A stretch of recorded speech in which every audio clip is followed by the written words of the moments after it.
Soyez bénis au nom de Jésus-Christ. Nous voulons écouter la parole de Dieu. Nous allons prier. Seigneur, conduis-nous du début jusqu'à la fin au nom de Jésus-Christ. Amen. Guérison d'un malade à la piscine de Bethesda. Jean 5, 1 à 12. Après cela, il eut une fête des Juifs et Jésus monta à Jérusalem. Or, à Jérusalem, près de la porte des brebis, il y a une piscine qui s'appelle en hébreu Bethesda et qui a 5 portiques. Sous ces portiques étaient couchés un grand nombre de malades, des aveugles, des boiteux, des paralytiques, qui attendaient le mouvement de l'eau. Car un ange descendait de temps en temps dans la piscine et agitait l'eau, et celui qui y descendait le premier, après que l'eau avait été agitée, était guéri, quelle fût sa maladie. Là se trouvait un homme malade depuis 38 ans. Jésus, l'ayant vu coucher et sachant qu'il était malade depuis longtemps, lui dit « Veux-tu être guéri ?» Le malade lui répondit « Seigneur, je n'ai personne pour me jeter dans la piscine quand l'eau est agitée, et pendant que j'y vais, un autre descend avant moi. Lève-toi, lui dit Jésus, prends ton lit et marche. Aussitôt, cet homme fut guéri, il prit son lit et marcha. C'était un jour de sabbat. Les Juifs dirent donc à celui qui avait été guéri, c'est le sabbat, il ne t'est pas permis d'emporter ton lit. Il leur répondit, celui qui m'a guéri m'a dit, prends ton lit et marche. Ils lui demandèrent, qui est l'homme qui t'a dit, prends ton lit et marche? Qu'est-ce qui fait qu'à un endroit où les autres reçoivent la guérison, obtiennent le miracle, un homme va passer 38 ans sans être guéri? C'est ce qui arrive à beaucoup de chrétiens qui sont restés longtemps à l'église sans être restaurés, réhabilités. Très souvent, la résignation est la principale cause. Le paralytique avait perdu la foi. Pour lui, il endossait la responsabilité aux autres. Tous ceux qui étaient à la piscine étaient des boucs émissaires. Cette accusation et le refus d'accepter le fait qu'il s'est lui-même résigné au lieu de se jeter dans la piscine.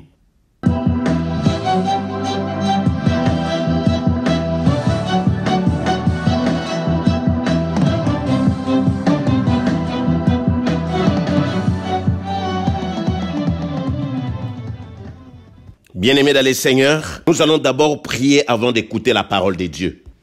Prie après moi. Saint-Esprit de Dieu, j'ai besoin de recevoir la bonne nouvelle. Parle et que ces messages transforment mon cœur. Saint-Esprit, guéris mon être tout entier. Délivre-moi de toutes les prisons. Je suis dans les ténèbres. Je veux revoir la lumière du jour. Je vais voir la bonté du Seigneur. Ô Dieu, venge-moi de mes ennemis. Je suis en deuil. Je t'ai prie de me redonner de l'espoir. Remplace la cendre sur ma tête par la splendeur. Mets l'huile de l'allégresse sur ma tête, l'huile parfumée, qui marque la joie et non le deuil. Fais-moi porter un vêtement de fête. Enlève celui du découragement. Donne-moi un esprit de louange au lieu d'un esprit abattu. Rebâtis les ruines et relève ce qui a été dévasté au nom de Jésus. Amen. Jean chapitre 5. Or, à Jérusalem, près de la porte des brebis, il y avait une piscine qui s'appelle en hébreu Bethesda et qui a 5 portiques. Bethesda en hébreu veut dire miséricorde. Donc c'était une piscine de grâce, une piscine de pitié, une piscine de compassion, une piscine d'amour, voire de pardon. À la piscine de Bethesda, il y avait 5 rangées de colonnes. Sous ces colonnes, beaucoup de malades étaient couchés. Des aveugles, des boiteux. Tous ces malades attendaient les mouvements de l'eau, car l'ange de l'Éternel descendait de temps en temps dans la piscine et agitait l'eau. Et c'est lui qui descendait le premier après que l'eau avait été agitée était littéralement guéri, quelle que fût sa maladie. À Bethesda, il y avait un homme malade depuis 38 ans Jésus l'ayant vu couché et sachant qu'il était malade depuis longtemps, lui dit, « Veux-tu être guéri ?» Le malade lui répond, « Seigneur, je n'ai personne pour me jeter dans l'eau quand la piscine se met en mouvement. » Il ajoute même, « Pendant que j'essaye d'y aller, un autre descend avant moi. » Quand nous lisons ces passages bibliques, la piscine de Bethesda, piscine de compassion, de pardon, d'indulgence, cette piscine était une source d'espérance, une source de miracles. C'est là où les gens recevaient la paix, la guérison, les changements. Et la Bible dit, l'ange venait de temps en temps, c'est-à-dire de temps à autre, occasionnellement, radiquement, épisodiquement, par intervalle. Mais la Bible est claire, l'ange venait quand même. Qu'est-ce qui fait que cet homme est resté 38 ans devant la source de gloire, devant la source d'espérance, de guérison, de paix, de changement, 38 ans sans être guéri. Malgré cela, un jour, Jésus-Christ arrive en ces lieux. Il était très préoccupé de son sort. Je dis à quelqu'un qui me suit, Dieu est préoccupé, Dieu te connaît, même si tu as échoué, Jésus arrive pour changer ta maladie en guérison, ta malédiction en bénédiction. Jésus t'aime, Jésus te connaît. Je suis en train de dire à quelqu'un, quand Jésus arrive quelque part, tout change. Aujourd'hui, quelque chose va changer dans ta vie. Cet homme était là depuis 38 ans. Je ne connais pas ton problème. Toi qui m'écoutes, peut-être tu as un souci, tu as une préoccupation qui dure, ça fait longtemps que ça ne change pas. Je te dis seulement ceci, comme Jésus-Christ est là, comme Jésus est arrivé, un miracle va se produire dans ta vie. Quelque chose va changer dans ta maison. Si c'est toi, là où tu es, lève-toi et crie très fort, je reçois cela au nom de Jésus. Sais-tu que tu es une personne spéciale pour Dieu? Oh, je dirais même, tu es une personne spéciale pour nous. Aujourd'hui, l'amour de Dieu, la délivrance vont se manifester dans ta vie. Oh, si tu peux croire, Jésus-Christ dit, crois seulement, tu seras sauvé. Si tu peux croire, quelque chose de particulier va se produire maintenant dans ta vie. Je ne dis pas demain, c'est aujourd'hui. Si c'est vrai, dis très fort, Amen. Dieu connaît la réalité de ta vie et il est la solution à ton problème. Oh frère, oh ma soeur, si tu peux croire, Dieu va produire un miracle dans ta vie. Je dis à quelqu'un, l'Éternel dit, j'ai vu la souffrance de mon peuple qui est en Égypte. J'ai entendu des cris que lui font pousser les oppresseurs, car je connais ses douleurs. Je suis descendu pour les délivrer de la main des Égyptiens, pour le faire monter de ces pays dans un pays vaste et bon, dans un pays où coule le lait et le miel.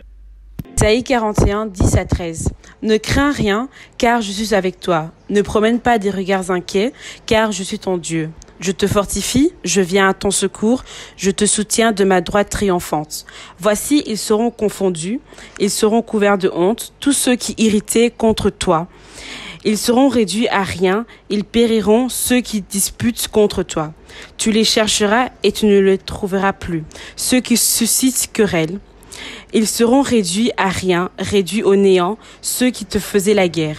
Car je suis l'Éternel, ton Dieu, qui te fortifie, qui fortifie ta droite, qui te dit ne crains rien, car je suis avec toi, je viens à ton secours. Dieu est là pour toi, Jésus-Christ est descendu pour te secourir, ne crains rien. Jésus-Christ est la solution à toutes choses. Mais le problème, c'est toi maintenant, la balle est dans ton camp, Jésus est déjà là. Ce que tu dois faire, c'est de croire. La Bible dit tout est possible à celui qui croit. Si tu crois seulement, ton problème est réglé. Jésus-Christ est le consommateur de la foi. Il va agir dans ta vie.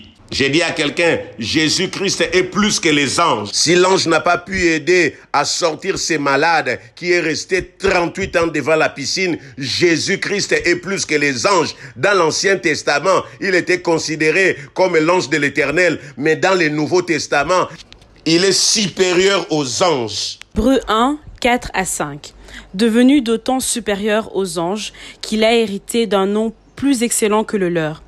Car auquel des anges Dieu a-t-il jamais dit, « Tu es mon fils, je t'ai engendré aujourd'hui. » Et encore, je serai pour lui un père, et il sera pour moi un fils. Si la visitation de l'ange n'a pas pu te jeter dans l'eau, Jésus-Christ, en quelques secondes, est capable de te donner la délivrance. Ce monsieur est resté 38 ans. Quand bien même que l'ange passait de temps en temps à agiter l'eau, ça ne l'a pas affecté. Mais quand Jésus arrive quelque part, une seconde suffit pour que les choses changent. La malédiction devienne bénédiction, les condamnations changent en réussite, la maladie en guérison. Si c'est toi, crie Alléluia. J'aimerais dire à quelqu'un, Jésus-Christ a sa part, toi aussi tu as ta part. Le monsieur était en souffrance depuis 38 ans. Jésus lui pose la question, veux-tu être guéri? Sa réponse était claire, je ne veux pas. Je n'ai plus cette foi-là. Je ne crois plus à vos histoires. Le monde est méchant.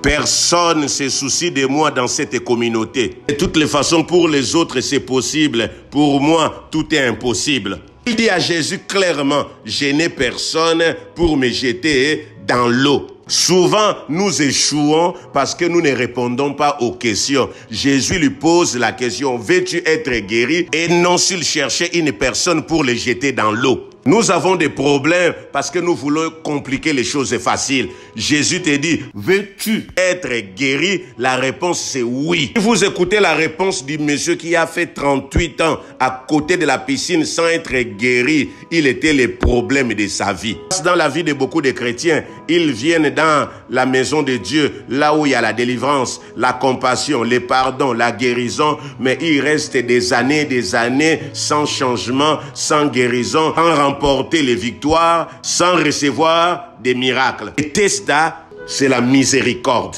la grâce. Quand nous écoutons, réécoutons la réponse du monsieur, nous comprenons qu'il était là où tout le monde devait recevoir la grâce, mais il était dans la distraction. C'est là où j'ai compris, le problème ce n'était pas l'ange. L'ange venait de temps en temps pour agiter l'eau. Les autres tombaient dans l'eau, mais lui, il était où? Pendant que les autres plongeaient dans l'eau. C'est parce qu'il était dans la distraction, il n'était pas concentré.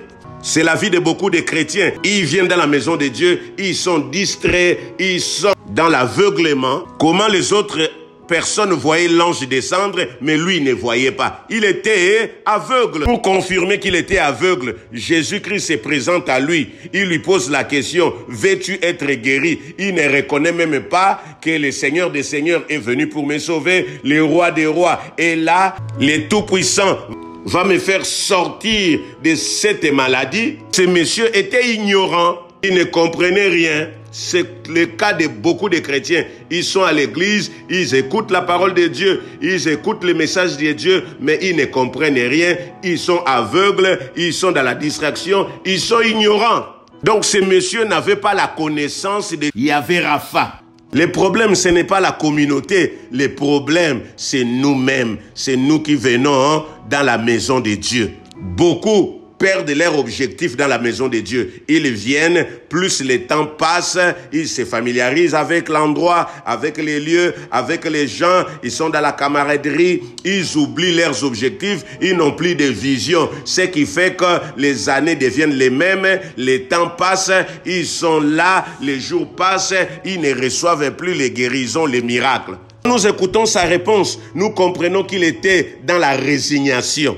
Des personnes pour me jeter dans l'eau. C'est le cas de plusieurs personnes dans la maison de Dieu. Ils viennent enthousiasmés au départ, mais à un moment donné, ils tombent dans la résignation. Pourquoi la résignation? Parce que le pasteur a prié, a prophétisé sur toi. Il a dit que dans quelques temps, le Seigneur va te visiter. Ce temps-là est passé. Un jour, il a encore prié ou un autre serviteur de Dieu a prophétisé sur toi, mais tu n'as rien vu. Et maintenant, quand Jésus-Christ lui-même vient, quand c'est le temps de Dieu, tu penses que c'est la même chose. Les autres serviteurs de Dieu m'ont dit la même chose. Cela ne s'est jamais accompli. Et lui là, il va encore me dire quoi que les autres ne m'ont jamais dit.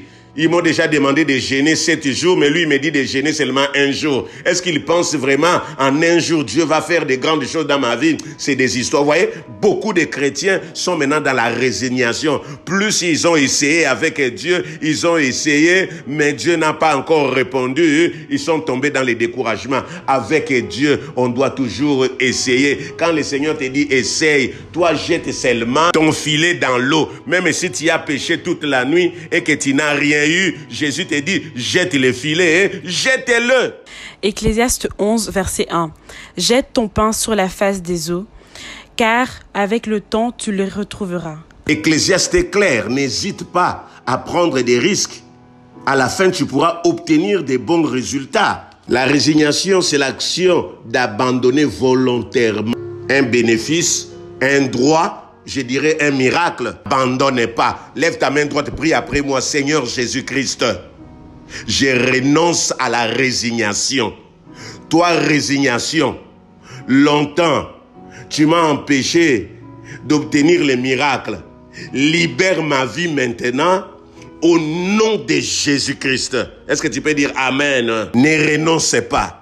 Tant que tu n'as pas encore obtenu les miracles, continue. Refuse la résignation, refuse les renoncements. Ne renonce pas au combat. Combat les bons combats jusqu'à remporter la victoire. Quand on amène ce monsieur qui a fait 38 ans devant la piscine de Bethesda, on lui a dit que là-bas, Dieu donne des miracles. Le Seigneur guérit les maladies. Donc quand il venait là, il se disait, le soir je vais sortir de là. Il a fait 38 ans. C'est comme beaucoup de gens dans la maison de Dieu. Ils viennent croyant recevoir les miracles. Au lieu de croire à Jésus-Christ, ils tombent dans le doute, dans l'incrédulité, dans les raisonnements. Il dit, je n'ai personne pour me jeter dans l'eau. Est-ce que Jésus t'a demandé que si tu avais besoin de quelqu'un, je n'ai personne? C'est les raisonnements, c'est l'incrédulité, c'est les doutes. À force de rester longtemps dans la maison de Dieu, à la piscine, maintenant c'était l'incrédulité, les raisonnements. La Bible dit pendant 38 ans, il était à côté de la piscine.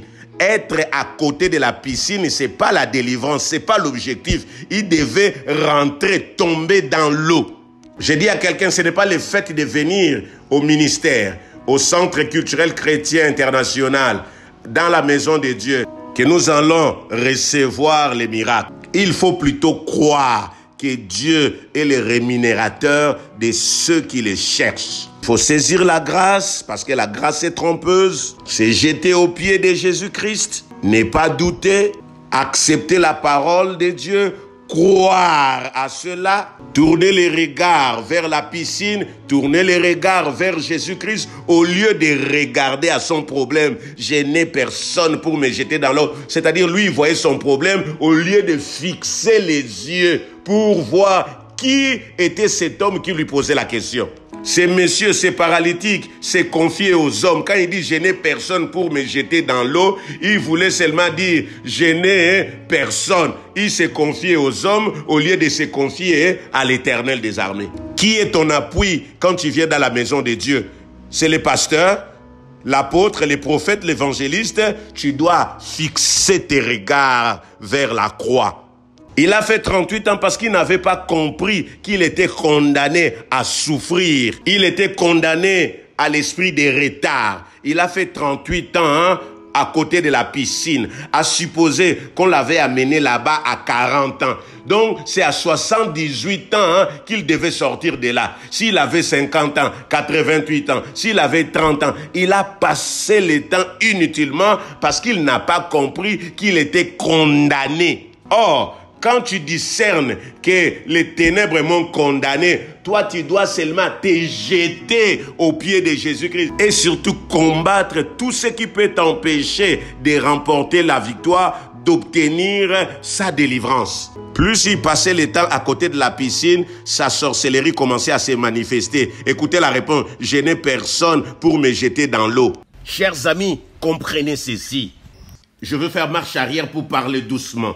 La piscine de Bethesda était un lieu d'espoir, de délivrance, de changement, de consolation, où tous ceux qui venaient malades, désespérés, fatigués et chargés, trouvaient la solution et ne rentraient plus les mêmes. C'était un lieu de restauration, de consolation, de miséricorde, de grâce. Qu'est-ce qui fait un endroit où il y a de la guérison, des miracles, de l'espoir? Une personne va passer 38 ans sans être guérie comme les autres. Nous avons donné beaucoup de raisons et de réponses. Mais la vraie explication réside en ce que cette personne s'est résignée en considérant, comme elle avait dit à Jésus-Christ, « Il n'y a personne pour me jeter dans l'eau ». La résignation, c'est ce qui arrive à beaucoup de chrétiens qui sont restés longtemps dans le temple, dans la maison de Dieu, dans l'église et proches aux serviteurs de Dieu sans recevoir la guérison, la restauration, la délivrance. Nous insistons sur la réponse de celui qui a passé 38 ans au bord de la piscine sans recevoir la guérison. Est-ce que vous me suivez? Il ne lui avait pas été demandé ou conseillé d'aller pour trouver une personne qui le jetterait dans l'eau, mais d'y aller et trouver sa guérison en se jetant dans la piscine. Matthieu 16, 25. Car celui qui voudra sauver sa vie la perdra, mais celui qui la perdra à cause de moi la trouvera. Amen. La Bible nous dit c'est lui qui perdra sa vie. Par là, nous comprenons que le salut est individuel. Tu peux dire Amen. Chers amis, tous ceux qui allaient à cet endroit, à la piscine de Bethesda, avaient leurs maladies, leurs problèmes et d'autres situations dont ils voulaient se débarrasser. Les autres n'attendaient pas qu'on les jetât dans l'eau. Le malade qui a passé 38 ans, lui aussi, devait adopter la même attitude, se faire violence et chercher lui-même sa solution. Jérémie 17, verset 5, « Ainsi parle l'Éternel, maudit soit l'homme qui se confie dans l'homme, qui prend la chair pour son appui et qui détourne son cœur de l'Éternel. » Au verset 7, « Béni soit l'homme qui se confie dans l'Éternel, et dans l'Éternel est l'espérance. » Comme ces malades depuis 38 ans étaient dans la résignation, il avait perdu la foi en Dieu et ne croyait plus aux miracles. Même devant Jésus-Christ qui était sa réponse, la solution à sa situation, il ne voyait plus et avait dit qu'il n'avait personne et que personne ne voulait l'aider. Pourtant, Jésus, le faiseur des miracles, était présent. L'ange de l'Éternel de l'Ancien Testament était en face de lui. Le malade lui répondit, « Seigneur, je n'ai personne pour me jeter dans la piscine quand l'eau est agitée. Et pendant que j'y vais, un autre descend avant moi. » Nous constatons aussi que plusieurs fidèles ont abandonné la vie chrétienne parce qu'ils ont été malades et que personne ne les a assistés. Des femmes très assidues ont quitté l'assemblée après un accouchement, un décès, ou encore parce que les serviteurs de Dieu ou les responsables n'ont pas envoyé une délégation les assister. Amis chers, il arrive que Dieu permette que nous soyons seuls. Il nous met à part pour les chercher et les trouver. Si Jésus-Christ n'avait pas eu le temps d'aller voir Jean-Baptiste quand il était en prison, lui qui est le Seigneur des Seigneurs, le consolateur des cœurs brisés, à combien plus forte raison nous, hommes faits de chair. Écoutez bien aimés, les malades, alors que l'ange venait de temps en temps agiter l'eau, pour permettre à tout le monde de recevoir la guérison, s'est résigné. Il était dans les raisonnements. Je n'ai personne pour me jeter dans l'eau. Il ne voyait plus Jésus-Christ qui guérit. Il était aveugle, incapable de reconnaître Jésus-Christ qui était en face de lui. Il se sentait mal aimé. Il considérait les autres comme des boucs émissaires, c'est-à-dire des personnes à l'origine de son problème. Pour lui, il a endossé la responsabilité aux autres qui étaient présents à la piscine. Il se disait innocent et accusait les autres. Il était devenu la victime, considérant que les autres avaient de l'antipathie contre lui. Oh bien-aimé, les autres malades à la piscine étaient des boucs émissaires. Pour comprendre le phénomène du bouc pour Azazel, il faut lire la parole de Dieu dans Lévitique 16. Du verset 5, « Il recevra de l'assemblée des enfants d'Israël 2 boucs pour le sacrifice d'expiation et 1 bélier pour l'holocauste. Aaron offrira son taureau expiatoire et il fera l'expiation pour lui et pour sa maison. Il prendra les 2 boucs et il les placera devant l'Éternel à l'entrée de la tente d'assignation. Aaron jettera le sort sur les 2 boucs, un sort pour l'Éternel et un sort pour Azazel. Aaron fera approcher le bouc sur lequel est tombé le sort pour l'Éternel, et il offrira en sacrifice d'expiation. Verset 10. Et le bouc sur lequel est tombé le sort pour Azazel sera placé vivant devant l'Éternel, afin qu'il serve à faire l'expiation et qu'il soit lâché dans le désert pour Azazel. Verset 11. Aaron offrira son taureau expiatoire, et il fera l'expiation pour lui et pour sa maison. Il égorgera son taureau expiatoire. Amen. Dans l'Ancien Testament, pour recevoir le pardon du péché, il fallait donner 2 boucs et un bélier. Les 2 boucs étaient offerts pour le pardon du péché. Aaron devait tirer au sort afin de savoir quel bouc pour les seigneurs et quel bouc pour Azazel. Après le tirage au sort, Aaron présentait les boucs qui est choisi pour les seigneurs. Il l'offrait en sacrifice pour obtenir le pardon des péchés. Les boucs Azazel servaient à la cérémonie du pardon des péchés. On les plaçait vivants devant les seigneurs avant de l'envoyer à Azazel dans les déserts. C'est là où est née la notion du bouc émissaire.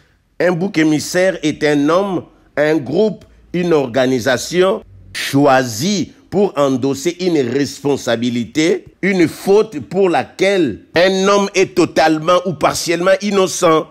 Les malades qui a passé 38 ans à la piscine accusaient les autres de ne pas vouloir s'occuper de lui. Selon lui, les uns s'occupaient d'eux-mêmes, d'autres lui barraient la route et étaient les premiers à sauter dans l'eau au lieu de les jeter d'abord dans la piscine.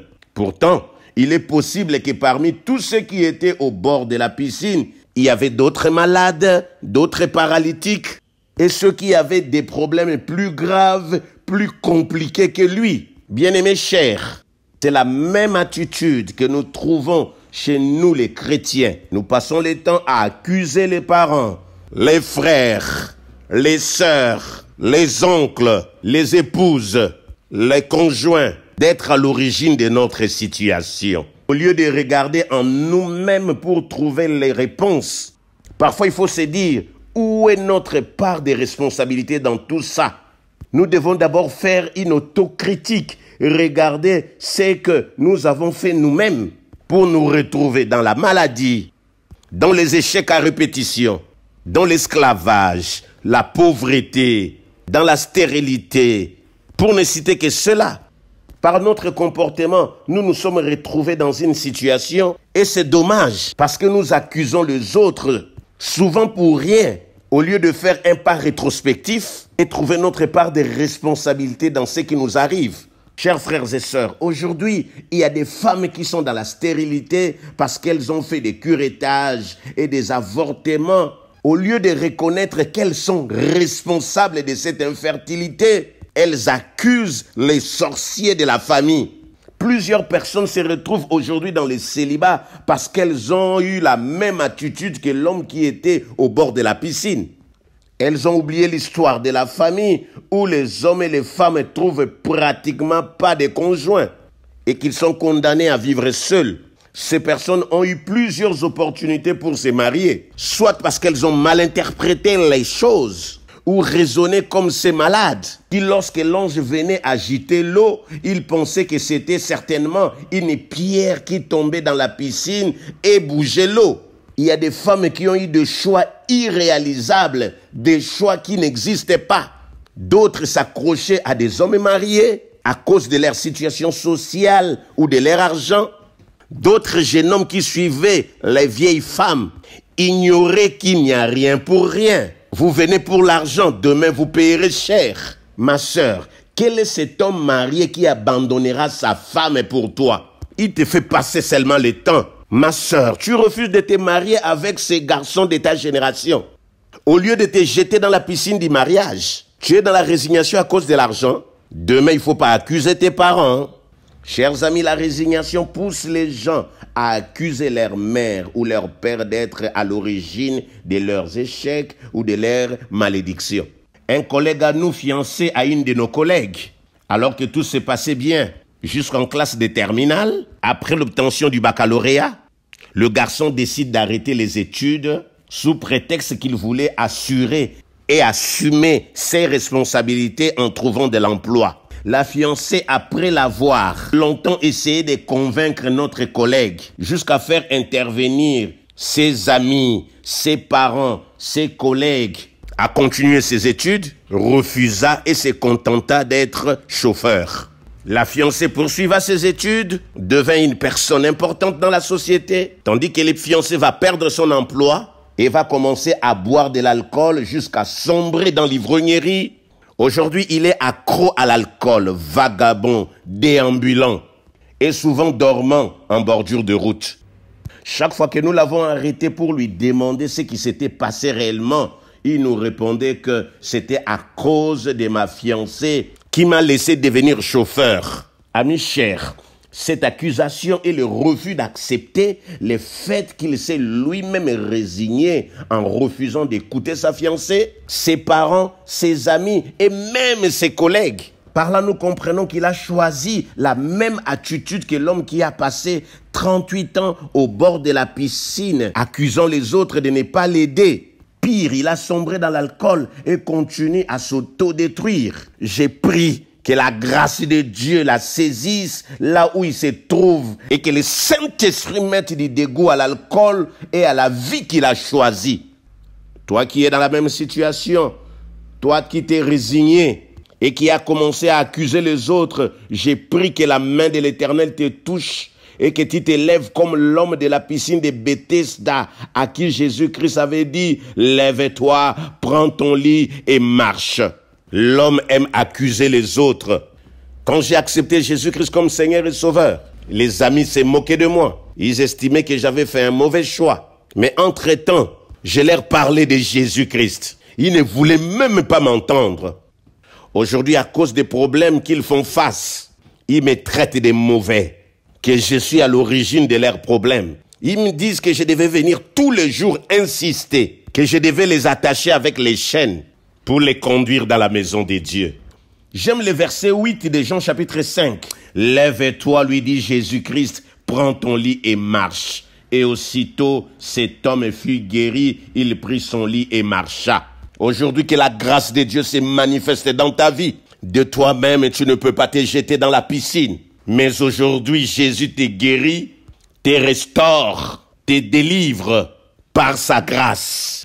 Oui, l'échec l'a emporté sur nous, parce que nous nous sommes contentés dans les raisonnements, dans la pitié de soi, dans l'aveuglement, dans la distraction, dans la résignation. Nous avons accusé les autres. Au lieu de se battre, nous avons choisi de nous résigner. Nous avons considéré nos proches comme des boucs émissaires. Mais aujourd'hui, Dieu ne tient pas compte de cela. Prends ton lit de condamnation et marche. Ta santé est couchée. Tu es couché dans la pauvreté, dans l'esclavage, dans des maladies. Lève-toi maintenant au nom de Jésus. Verset 9. Aussitôt cet homme fut guéri, il prit son lit et marcha. Aujourd'hui, tu vas soulever ta condamnation, ton problème, ta malédiction. Christ s'est fait malédiction pour que tu sois bénédiction. Cet homme a pris son lit et marcha. Après ces messages, le monde verra effectivement que tout va bien. Ce qui ne marchait pas avancera, réussira, progressera. L'impossible deviendra possible. Est-ce que tu peux dire gloire à Jésus? Dieu fera de toi un témoin fidèle. Tu annonceras le Seigneur. Cet homme avait changé son adresse. Lui qui était condamné à habiter à côté de la piscine de Bethesda, il n'était plus là-bas. Au verset 14, Jésus-Christ le trouva dans le temple. Ton adresse, c'est l'ivrognerie, la prostitution, l'humiliation, la mendicité. Le Saint-Esprit te localise maintenant. Il te touche et change ton adresse au nom de Jésus. Est-ce que tu peux dire Amen? Cher ami, tu es habitué avec cette situation. Christ et Jésus va changer cette habitude. Verset 15, la Bible nous dit, cet homme s'en alla et annonçant aux Juifs que c'était Jésus-Christ qui l'avait guéri. Seulement, il devait garder un conseil. Au verset 14, voici, tu as été guéri. Ne pêche plus, de peur qu'il ne t'arrive quelque chose de pire. Cet homme avait trouvé grâce, mais il devait marcher dans la sanctification. La grâce ne nous permet pas de vivre dans le péché. D'aucuns disent, la faveur est là, le sang de Jésus est disponible. Il ne nous interdit pas de vivre dans le péché. Non, la grâce n'est pas une licence, une excuse pour vivre dans le péché. Romains chapitre 6, versets 1 et 23. Que dirons-nous donc? Demeurions-nous dans le péché afin que la grâce abonde? Loin de là, nous qui sommes morts au péché, comment vivrions-nous encore dans le péché? Car le salaire du péché, c'est la mort. Certes, Jésus avait guéri ces malades qui est resté 38 ans à la piscine. Mais il devait craindre Dieu, s'éloigner de toute souillure. C'est ce que nous appelons la grâce de Dieu. 38 à condamner dans la résignation. Jésus-Christ les délivre. Plus tard, Jésus les rencontre dans le temple et lui dit, « Maintenant tu as été guéri par la grâce, ne commets plus de péchés, sinon il t'arrivera quelque chose de grave. » C'est pourquoi, mes bien-aimés, très chers frères, demeurez donc fermes. Attention à ceux qui tordent la parole de Dieu. Jésus lui dit clairement, veille à ne plus pécher, de peur qu'il t'arrive quelque chose de pire. Que Dieu vous bénisse. Amis chers, nous voulons maintenant adorer l'Éternel pour cette parole. Nous allons dire merci à l'Éternel pour sa parole qu'il a envoyée. Prions au nom de Jésus-Christ. Seigneur, nous te disons merci. Merci parce que, Seigneur, tu as envoyé ta parole pour nous éclaircir. Tu as envoyé ta parole afin que nous puissions comprendre que, Seigneur, la résiliation, Seigneur Jésus, n'est pas une situation dans laquelle nous verrons ta gloire. Mais au contraire, nous devons nous lever. Nous devons combattre. Nous devons, Éternel, mon Dieu, mon roi, mener le bon combat. Voilà pourquoi nous te disons merci. Merci parce que tu nous aimes. Merci parce que ta parole est puissante. Ta parole est oui et amen. Merci notre Dieu, notre roi, toi le Dieu véritable. Merci Seigneur Jésus-Christ. Merci Seigneur Jésus-Christ. Amen. Amen. Chers dans le Seigneur, pendant plusieurs années, nous avons demeuré dans l'échec. Et pour justifier cette situation dans nos vies, nous nous sommes trouvés des boucs émissaires. Or, cette attitude constitue un obstacle à notre évolution. Maintenant, nous allons renoncer à cette attitude qui nous amène toujours à accuser les autres. Renonçons à cela au nom puissant de Jésus-Christ. Au nom de Jésus-Christ. Au nom de Jésus-Christ. Je renonce. Quelle que soit l'attitude qui voit que le problème c'est les autres. Comme le fou de bec. Au nom de Jésus. Comme le paralytique à Bethsaïda qui accusait les autres. Que si je ne suis pas aujourd'hui ce que je suis, c'est les autres. Si je n'ai pas reçu au travail, c'est les autres. Je renonce à cette attitude. Je renonce à cette attitude de résignation au nom de Jésus. Que si je n'ai pas d'enfant, c'est ma belle-mère. Si je n'ai pas d'enfant, c'est mon beau-père. Au nom de Jésus, je renonce à cela. Je renonce à cela. Au nom de Jésus, je renonce à cela. Au nom de Jésus, dans mes pensées, dans mon corps, mon âme, mon esprit, je renonce à toi. Toi, résignation, je renonce à toi. Au nom de Jésus-Christ. Au nom de Jésus-Christ, je renonce à toi. Quelle que soit l'attitude qui m'a amené à trouver un bouc émissaire pour justifier mon échec, que ce soit au travail, mon échec, que ce soit dans mon foyer, au nom de Jésus, au nom de Jésus-Christ, je renonce à cela. Au nom de Jésus-Christ, écoute ma voix, résignation, je renonce à toi, au nom de Jésus-Christ. Merci Seigneur Jésus-Christ. Merci Seigneur Jésus-Christ. Amen. Amen. Bien-aimé dans le Seigneur, notre comportement est similaire à celui du paralytique au bord de la piscine de Bethsaïda. Après avoir passé 38 ans au bord de la piscine, il s'est résigné et il a commencé à considérer les autres comme étant la source de son mal. Et on le comprend très clairement lorsqu'il répond à Jésus-Christ en disant « Il n'y a personne pour me jeter dans la piscine ». Ainsi, bien-aimés dans le Seigneur, nous allons maintenant refuser de baisser les bras et d'accuser les autres. Comme le paralytique de Bethsaïda, nous prions au nom du Seigneur Jésus-Christ. Au nom de Jésus-Christ. Au nom de Jésus, je refuse de baisser les bras. Au nom de Jésus. Au nom de Jésus, d'accuser les autres. Je me lève de cette situation de chômage. Je me lève de cette situation au nom de Jésus-Christ de Nazareth, de blocage. Je refuse d'accuser mon frère, ma soeur, mon père. Je me lève. Je refuse de baisser les bras. Je refuse de désespérer. Je refuse d'accepter cette situation de ma vie. Au nom de Jésus. Au nom de Jésus-Christ. Au nom de Jésus-Christ. Et c'est au nom puissant du Seigneur Jésus-Christ. Nous refusons cette situation. Nous refusons cette situation. Nous refusons cette situation. Nous refusons d'être ainsi. refuse de Au nom baisser les puissant bras. du Seigneur Je Jésus-Christ, refuse que ce d'accuser les comportement nous autres. quitte, Que si au ce travail, si je ne comportement nous réussis quitte, pas, que nous- c'est que parce ce que le comportement patron nous ne m'aime quitte. pas. Au Seigneur Non, je me Jésus-Christ, lève que cette maintenant. situation Au maintenant nom nous de quitte. Jésus. Au nom Au puissant nom du Seigneur puissant de Jésus-Christ. Jésus-Christ. Merci Seigneur Jésus-Christ. Merci Seigneur Jésus-Christ. Amen. Amen. Chers amis, nous allons combattre l'esprit des lenteurs ou des ralentissements. Ce paralytique a passé près de 38 ans à la recherche de sa bénédiction, qui est arrivée de manière très lente. Rendons-nous compte, bien-aimés, près de 38 ans en train d'attendre. Et c'est aussi ce qui nous arrive, nous, en tant que chrétiens. À cause de la résignation, nos bénédictions sont retardées. Maintenant, bien-aimés dans le Seigneur, nous allons prier et renoncer à tout retard dans nos vies, dans nos bénédictions, au nom puissant du Seigneur Jésus-Christ. Père éternel, nous renonçons maintenant, Seigneur Jésus-Christ, à tout retard dans mes bénédictions, quel que soit encore, Seigneur Jésus-Christ, la force satanique qui retarde mes bénédictions, qui retarde mon changement, qui retarde mon évolution, quel que soit, Seigneur Jésus-Christ, la force satanique qui m'empêche d'atteindre mes bénédictions le plus vite possible ou dans les temps normaux, je renonce à cette force, je renverse cet esprit qui m'empêche désormais de pouvoir avoir accès à mes bénédictions, qui bloque mes bénédictions, qui bloque mon changement, qui retarde ma vie. Je renonce à cela, quelle que soit la résignation qui est à l'origine du blocage, qui est à l'origine du ralentissement de ma réussite, du ralentissement de mon mariage, de ma réussite financière, que quelle que soit cette résignation, quelle que soit cette force, quel que soit cet esprit, soit renoncé, renversé au nom puissant du Seigneur Jésus-Christ. Amen. Amen. Apocalypse 12, 10. Et j'entendis dans le ciel une voix forte qui disait: maintenant le salut est arrivé, et la puissance et le règne de notre Dieu et l'autorité de son Christ, car il a été précipité, l'accusateur de nos frères, celui qui les accusait devant notre Dieu jour et nuit. Maintenant, nous allons prier. Nous allons refuser l'esprit d'accusation. Car plusieurs années, nous avons trouvé des beaux émissaires pour justifier nos échecs. Nous avons accusé nos frères, nos pères, nos mères. Maintenant, nous renonçons à cela. Et cela au nom de Jésus-Christ de Nazareth. Au nom puissant du Seigneur Jésus, je renonce maintenant d'accuser mon prochain. Moi-même, je suis responsable de mon échec. Que c'était nécessairement par ma manière mon de frère, faire. que c'était nécessairement ma mère, que c'était nécessairement un proche. Je refuse de voir maintenant la cause de mon échec à travers mon père, à travers ma mère, même à travers un sorcier.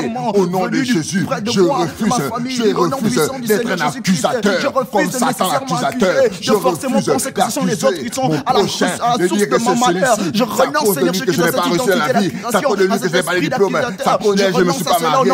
Au nom de Jésus, alors que c'était à cause de ma manière de faire, à cause de la résignation, je refuse de me résigner et de décider maintenant d'accuser mes frères. Bien-aimés dans le Seigneur, le paralytique n'a pas su reconnaître Jésus parce qu'il était dans l'aveuglement. Il n'a pas vu en Jésus le Sauveur qui pouvait changer sa vie. Nous aussi, nous n'obtenons pas des délivrances et des changements dans nos vies parce que nous ne reconnaissons pas, nous ne voyons pas, nous sommes dans l'aveuglement, nous ne voyons pas que Jésus-Christ peut être la source de notre changement. Nous allons maintenant renoncer à tout esprit d'aveuglement dans nos vies au nom puissant du Seigneur Jésus-Christ. Père éternel de mon monde, renonçant, toi esprit d'aveuglement qui m'a longtemps, qui a depuis longtemps bloqué, qui a depuis longtemps fermé mes yeux, qui a fait en sorte que je ne reconnaisse pas que Jésus-Christ est la source de mon changement, que Jésus-Christ est la source de ma délivrance. Toi aveuglement, je renonce à toi, je renonce à toi, je renonce à toi aveuglement, toi qui as fermé mes yeux, qui a empêché que je puisse voir plus loin, que je puisse voir la source de ma délivrance en Jésus-Christ. Je renonce maintenant à tout esprit d'aveuglement au nom puissant du Seigneur Jésus-Christ. Toi aveuglement, je te chasse, je te repousse au nom puissant du Seigneur Jésus-Christ. Merci Seigneur Jésus-Christ. Jésus-Christ, après avoir opéré le miracle, ordonna à ce dernier de se lever et de ne plus pécher. Sinon, quelque chose de pire allait l'arriver. C'est comme toi et moi, nous avons obtenu la grâce, le miracle. Mais après cela, nous sommes repartis dans le péché. Maintenant, nous allons renoncer. Tout esprit de péché qui m'amène à vivre dans le péché malgré la grâce, malgré les miracles, je renonce à toi au nom de Jésus. Au nom puissant du Seigneur Jésus-Christ, quel que soit ce qui me pousse, cette identité qui me pousse à pécher au nom de la grâce, au nom puissant du Seigneur Jésus-Christ, malgré la grâce que Dieu m'a donnée, je décide de vivre toujours dans le péché. Je continue à pécher. La grâce ne me permet pas de pécher, de je renonce à toi au nom de Jésus-Christ. désobéissance, au nom de toute Jésus forme Christ, d'insoumission tout dans nos esprit vies, qui m'amène à renonçant à désobéir cela à la au nom parole de puissant Dieu. du Seigneur Que tu Jésus-Christ, sois dans quel ce que soit ce cercle qui me naissant, pousse je à renonce à ton désobéir nom à de Dieu, Jésus-Christ quel que soit ce qui me pousse à ne pas me soumettre à la parole de Dieu, je renonce à cela au nom puissant du Seigneur Jésus-Christ, je renonce à toi. Amen. Bien-aimé dans le Seigneur, pourquoi est-ce que ce paralytique a fait 38 ans? C'est parce qu'il n'était pas focalisé sur son objectif, il était dans la distraction. Nous aussi, en tant que chrétiens, parfois nous sommes dans la distraction et nous perdons de vue notre objectif. Nous venons auprès du Seigneur Jésus-Christ, au lieu de rester concentrés sur notre objectif, nous venons nous faire voir, nous venons pour des futilités. Maintenant, nous allons prier au nom puissant du Seigneur Jésus-Christ. Maintenant, Père éternel, moi je renonce à cet esprit de distraction qui a fait en sorte que maintenant ma délivrance soit oubliée, que je perde maintenant la concentration sur mon objectif. Quel que soit cet esprit de distraction, je renonce à cela au nom puissant du Seigneur Jésus-Christ. Tout esprit de distraction, je renonce à cela au nom puissant du Seigneur Jésus-Christ. Quelle que soit la distraction, quelle que soit la distraction qui a pris le contrôle de ma vie, je renonce à toi distraction. Je renonce à toi distraction. Merci Seigneur Jésus-Christ. Amen. Amen. La Bible déclare dans Jérémie 17, 5 et 7, « Maudit soit l'homme qui se confie en l'homme, et béni soit l'homme qui se confie en l'Éternel. » Cet homme s'est confié aux hommes. Il attendait que son salut puisse venir des hommes. C'est comme toi et moi. Nous ne partons plus pour avoir pour appui Jésus-Christ, mais au contraire les hommes. Maintenant, nous allons renoncer à cet esprit qui nous amène à nous appuyer sur les hommes. Et c'est là au nom de Jésus-Christ. Au nom puissant du Seigneur Jésus-Christ, quel que soit l'esprit qui me pousse à penser que mon salut viendra des hommes, alors que je renonce à toi. Mon salut vient de Jésus. Quelle que soit ta forme, toi, esprit qui m'a amené à croire que mon salut viendra d'un homme, de mon prochain. Que Jésus-Christ, je renonce à cet esprit, je refuse cela au nom puissant du Seigneur. Mon salut vient seulement et seulement de Jésus-Christ. Je refuse de me confier en l'homme, je veux me confier en Christ. Je refuse cela au nom puissant du Seigneur Jésus-Christ. Amen. Amen. Bien-aimés dans le Seigneur, suivez-moi dans cette prière. Seigneur Jésus-Christ, Seigneur Jésus-Christ, je viens à toi. je viens à toi. Longtemps, Je je suis resté au bord de la piscine. suis resté au bord de la piscine. Mais dès aujourd'hui, Mais dès aujourd'hui, je décide je décide de plonger de plonger dans la piscine dans la piscine afin que afin que ma vie ma vie ne soit plus la même. ne soit plus la même. Maintenant, Maintenant, quelle que soit la situation quelle que soit la situation de difficulté de difficulté qui m'a lié qui m'a lié depuis toutes ces années, depuis toutes ces années, aujourd'hui, aujourd'hui, je refuse je refuse de rester de rester condamné condamné au nom puissant du Seigneur au nom Jésus-Christ. puissant du Seigneur Jésus-Christ. Saint-Esprit, Saint-Esprit, comme ce paralytique avait trouvé grâce, comme ce paralytique avait trouvé grâce, moi aussi je veux trouver grâce. moi aussi je veux trouver grâce. De la même manière De la même manière que Jésus avait dit que Jésus avait dit au paralytique, au paralytique, prends ton lit prends ton lit et marche. et marche. Nous aussi, Nous aussi, nous allons prendre nos lits nous allons prendre nos lits et marcher. et marcher. Bien-aimés dans le Seigneur, pendant que je vais prier pour nous, nous allons seulement dire Amen. Quel que soit le domaine de ta vie qui est allongé au bord de la piscine, aujourd'hui, au nom de Jésus, je t'ordonne de marcher. Amen. J'ordonne à tes affaires de s'élever et de marcher. Amen. J'ordonne à ta vie spirituelle qui était couchée de s'élever et d'être restaurée. Amen. J'ordonne la restauration de ton foyer. Amen. J'ordonne à ton sein de porter des enfants au nom de Jésus-Christ. Amen. J'ordonne à l'esprit de solitude de te quitter au nom de Jésus-Christ. Amen. Toi qui es tourmenté, j'ordonne à la paix qui vient du prince de la paix d'être ton partage au nom de Jésus. Amen. Toi qui avais perdu le sourire, j'ordonne à la joie d'être ton partage au nom de Jésus. Amen. Que ta malédiction s'échange en bénédiction. Amen. Que ton désespoir s'échange en espérance. Amen. J'ordonne à l'esprit qui t'amène à accuser tes frères de te libérer maintenant au nom de Jésus-Christ. Amen. J'ordonne à ton travail qui était couché, au manque de promotion qui était couché, de s'élever et de marcher au nom de Jésus. Amen. J'ordonne aux opportunités qui étaient couchées à côté de la piscine de s'élever et de marcher. Que tous les partenaires qui t'attendaient dehors te retrouvent au nom de Jésus-Christ. Amen. À partir de maintenant, que ton adresse change au nom de Jésus-Christ. Amen. Que le Seigneur Jésus-Christ te donne un témoignage puissant. Amen. Que la paix, la grâce, le bonheur, la communion avec le Saint-Esprit soit votre partage au nom de Jésus-Christ. Amen. Que le Seigneur vous bénisse abondamment. Abonnez-vous sur notre chaîne. N'oubliez pas de poser le pouce bleu. Laissez un commentaire, partagez la vidéo. Vous pouvez suivre cette vidéo plusieurs fois. Activez la notification.